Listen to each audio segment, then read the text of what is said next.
नमस्कार मित्रांनो, प्रत्येक गृहिणीचा हाच प्रश्न की मुलांना खायला द्यायचं काय. कधी मुलं काही मागतात किंवा त्यांना डब्याला द्यायचं असतं किंवा आपल्यालाही काही बनवायचं वाटतं, तर त्यावेळी त्यासाठी आपण बनवणार एका प्रेमिक्स पासून 3 रेसिपी झटपटी बनेल, खायलाही चांगली. त्याचबरोबर तुम्ही मुलांना, जर मुलं तुमची बाहेरगावी राहत असाल तर त्यांना सुद्धा देऊ शकता. तर चला पटकन रेसिपीला सुरुवात करूया. सर्वप्रथम आपण कढईमध्ये घ्यायचं साजूक तूप 1 चमचा. तूप चांगलं थोडंसं वितळलं गेलं की लगेच त्यात टाकायचं आहे 2 वाट्या आपण रवा टाकायचा आहे. रवा इथे बारीक घ्यायचा नाही, जाडाच घ्यायचा आहे. आणि घातल्यानंतर त्या तुपामध्ये चांगला भाजायचा आहे. भाजताना तुम्हाला आपोआप कळेल की तो रवा कसा भाजला गेलाय, की यात थोडासा हलकाही होतो, थोडासा रंग जरासा बदली होतो आणि सुवासही घरभर अगदी पसरला जातो. आणि त्यावेळी जितकं आपण त्या रव्याला भाजू, चांगलं व्यवस्थित भाजून घ्यायचा, म्हणजे प्रेमिक्स आपलं 2 महिने जरी तुम्ही त्याला ठेवलं तरी बाहेर काहीही खराब होणार नाही. बघा, आपला रवा छान भाजला गेलाय, तर त्याला काढून घ्यायचे. त्याच कढईमध्ये आपण तेल गरम करायचे, टाकायचे, त्यात राई टाकायची 1 चमचा, उडदाची डाळ थोडीशी टाकायची, कढीपत्ता टाकायचे. कढीपत्ता टाकला गेला की नंतर आपण टाकायचे सुक्या मिरच्या, थोडेसे तुकडे करून टाका, अगदी छोटे छोटेसे. नंतर टाकायचं आपण त्याच्यामध्ये हिरव्या मिरच्या टाकायचे. आता हे सगळं टाकलं की अगदी जरासं परतून घ्यायचं. जरासं परतून घेतल्यानंतर मटार आणि गाजर, इथे मी 2 भाज्या टाकल्यात, कारण का मटार त्या उपीटमध्ये सुद्धा छान लागतात, इडलीमध्ये सुद्धा छान लागतात. अगदी मटार टाकायचे, अगदी छोटी वाटी, गाजर छोटेसे बारीक करून ते टाकायचे. चांगले परतून घ्यायचे, म्हणजे चांगले ते अगदी लगेच शिजतात. आणि त्यानंतर टाकायचे काजू, जे थोडेसे तुकडे अगदी कापून टाकायचे. जराशी चवीपुरतं साखर टाकायची आणि पुन्हा आपण परतून घ्यायचे, म्हणजे त्यानंतर आपले मटार चांगले शिजले जातात.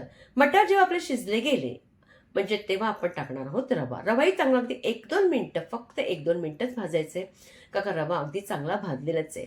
चवीपुरतं मीठ टाकायचे आणि नंतर अगदी बघा पुन्हा आपण परतलंय. आता आपलं हे प्रेमिक्स अगदी परफेक्ट रेडी झालेले. त्याला काढायचंय आणि अगदी थंड करायचंय. आता अशा पद्धतीने जेव्हा आपण प्रेमिक्स बनवतो, तर आपल्याला अगदी या पद्धतीमध्ये, जर तुम्ही मटार घातले नाही तर मटार नाही घातलं, तुमचे वडे सुद्धा तुम्ही बनवू शकतात.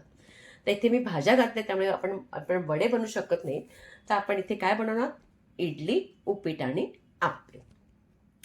जेव्हाही आपलं प्रेमिक्स थंड होतं तेव्हा तुम्ही अशा पद्धतीचे काचेचं कंटेनर किंवा एखादी काचेची बरणी काही घेऊ शकता. मात्र जरा हवाबंद डब्यामध्ये आपण ठेवायचं असतं, म्हणजे आपला प्रेमिक्स खराब होणार नाही. फ्रीजमध्ये तुम्ही 3 महिने जरी ठेवलं तरी खराब होत नाही. आता 1 वाटी घ्यायचं आपण प्रेमिक्स आणि आपण त्याच्यापासून बनवणार उपीट. उपीट बनवण्यासाठी कढईमध्ये आपण काय करायचं, त्याच वाटीने पाणी घ्यायचंय. आपण इथे घेणार आहोत 2.25 वाटी पाणी घ्यायचंय. पाणी चांगलं उकळू द्यायचंय. पाणी जसं उकळलं की लगेच आपण जे प्रेमिक्स आहे ना, ते लगेच आपण त्याच्यामध्ये टाकायचं. आणि टाकल्यानंतर त्याच्यामध्ये जरासं अर्धा चमचा असं टाकायचं आपण तूप, म्हणजे उपीट आणखीन छान लागतं. आणि टाकल्यानंतर आपण त्याला परतायचं, झाकण ठेवायचं. अगदी 1-2 मिनिट सुद्धा लागत नाही, त्याच्या अगोदरच आपलं उपीट रेडी होतं. हवं असतं तुम्ही काय करा, जसं करायचं नसेल तर मुलं अगदी हॉस्टेलमध्ये तुम्ही कढईमध्ये करू शकत नसाल, तर वाटीमध्ये घ्यायचं आपण प्रेमिक्स घ्यायचं. 2 वाट्या पाणी घालायचं, तिथे 2.25 वाट्याने फक्त 2 वाट्या पाणी घालायचं, जरासं तूप घालायचं, मिक्स करायचं आणि झाकून ठेवायचं. तसंही तुम्ही घालून वाटीमध्ये करून खाऊ शकता. मस्त आपलं उपीट रेडी होतं. आणि हे उपीट करण्यासाठी बघा, प्रेमिक्स रेडी असेल तर आपण अशा पद्धतीचं, आपण जे प्रेमिक्स तुम्ही मुलांना हॉस्टेलमध्ये जर मुलं असेल तरी तुम्ही देऊ शकता, ते उपीटही ती खाऊ शकतात बनवून. आता आपलं उपीटही झाले, तर आपण आता बनवूया त्याच प्रेमिक्सपासून इडली. त्यासाठी 1 वाटी घ्यायचं आपण इडली, सॉरी 1 वाटी घ्यायचं प्रेमिक्स. त्याच्यामध्ये आपण घालायचं आपण दही. इथे घातलंय अगदी पाव वाटी दही घातलंय. पाणी घालून त्याला मिक्स करायचंय. थोडंसं मला पाणी कमी वाटलं म्हणून पुन्हा आणखीन पाणी टाकले. आता अशा पद्धतीने मिक्स झालं की फक्त 5 मिनिटं ठेवायचे. जास्त वेळ ठेवण्याची गरज नाही. आणि 5 मिनिटं झाकून ठेवली की पटकन काढायचे. आणि जर तुम्हाला वाटलं की ते अगदी कोरडं वाटतंय, बघा मला थोडंसं कोरडं वाटतंय, म्हणून ह्याच्यामध्ये मी थोडंसं पाणी टाकले. जरासं मिक्स करायचं, जास्त मात्र पातळ करायचं नाही, कारण आपली इडली बनवायची. अर्धा चमचा आपण टाकायचं इथे इनो, किंवा तुम्ही बेकिंग सोडा टाकला तरी चालेल. त्याच्यामध्ये जरासं पाणी टाकायचं आणि मिक्स करायचं. आणि ह्या अगोदर, इनो टाकण्या अगोदर कढईमध्ये किंवा स्टीमरमध्ये पाणी उकळायला ठेवायचं. आणि या ज्या इडलीच्या साच्याला आपण तेल लावून घ्यायचं आणि पटकन आपण हे सगळं मिश्रण त्याच्यावर टाकायचं. आणि दुसरा साचा जो असेल ना, ज्याला जी जी भोकं असतात ती आपल्याला त्या इडलीवरती ठेवायची, म्हणजे आपली इडली चांगली स्टीम होतात. आता पटकन काढायचं आहे आणि तिथे मी स्टीवर आपला रेडी झालेला आहे त्याच्यामध्ये ठेवायचं आहे. ठेवल्यानंतर फक्त आपल्याला 10 मिनटं पुरेशी होतात. 10 मिनिटात आपली इडली अगदी मस्त रेडी होतात. तर त्यासाठी आपण 10 मिनटं वाट बघूया. आता 10 मिनटं सुद्धा झालीत बघा आणि त्यानंतर इडली आपण काढूनही पाहूया, आपलं झाकण काढूनही पाहूया. बघा इडली छान झालेली आहे. आता ही मात्र इडली आता आपल्याला थंड करून घ्यायची. थंडशिवाय आपण काढायची नाही. थंड झाल्यानंतर बघा आपोआप ही इडली काही न करता व्यवस्थित निघतात. कुठे चिटकत नाही, काही होत नाही. तोडूनही दाखवते किती मस्त इडली झालेली आहे. अशा पद्धतीने तुम्ही करू शकता.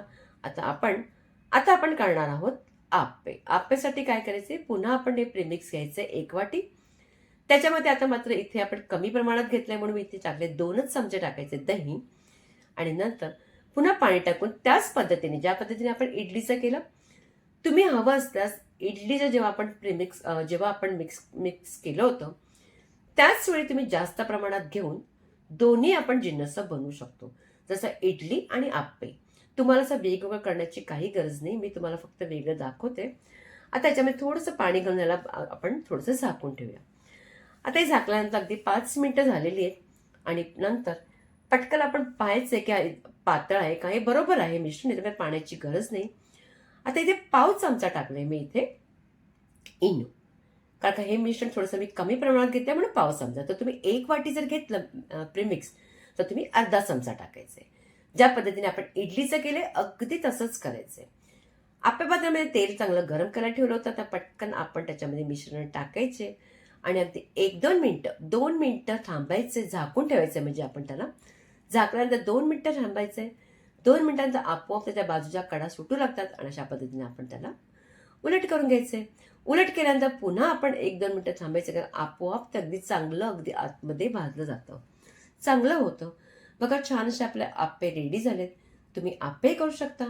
म्हणजे कधी मुलांना टिफिनमध्ये द्यायचं असेल ना, किंवा मोठ्यांना कधी तुम्ही इडली खायला द्यायची असेल तर तुम्ही चटणी बनवायची आणि ही आपण खाऊ शकतो. इडली आपण आप्पे. बघा आप्पे तुम्हाला तोडून दाखवते, अगदी मस्त मऊसूत असे झालेले आहेत. तर छान अशी आपली अगदीच तिने आपण एका प्रेमिक्सपासून आपण इडली बनवली आहे, आप्पे बनवले आणि उपीटही बनवले.